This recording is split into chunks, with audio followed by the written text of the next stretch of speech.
These strange times here in Washington, D.C., the last 24 hours have stood out.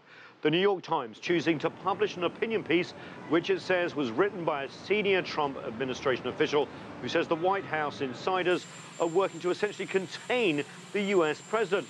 The anonymous piece reads in part, "The dilemma, which he does not fully grasp, is that many senior officials in his own administration are working diligently from within to frustrate parts of his agenda and his worst inclinations. I would know," it says. "I am one of them."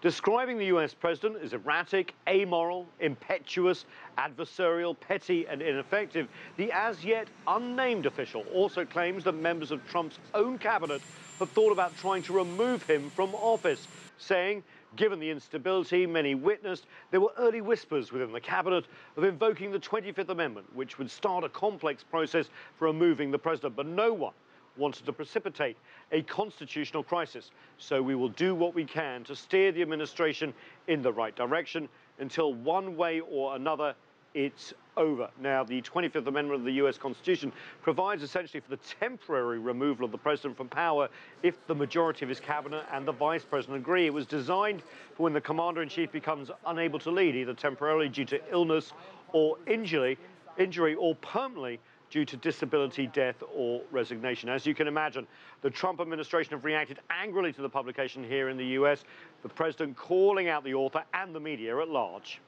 Nobody has ever done in less than a 2-year period what we've done. So when you tell me about some anonymous source within the administration, probably who's failing and probably here for all the wrong reasons, no.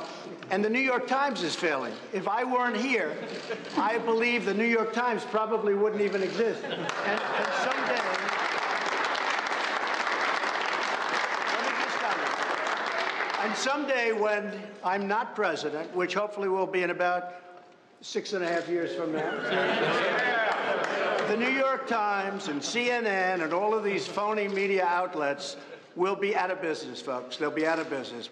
And of course, everyone in Washington is now wondering who wrote the opinion piece. Several of President Trump's closest colleagues, including the Vice President, the Secretary of State, the Head of National Intelligence, and the US Ambassador to the United Nations have taken the unusual step of issuing emails that they didn't write the piece. President Trump has urged the New York Times to, quote, turn him or her over to the government at once. On Wednesday evening, tweeting the word treason in all capital letters, followed by a question mark. Nathan King, CGTN, Washington.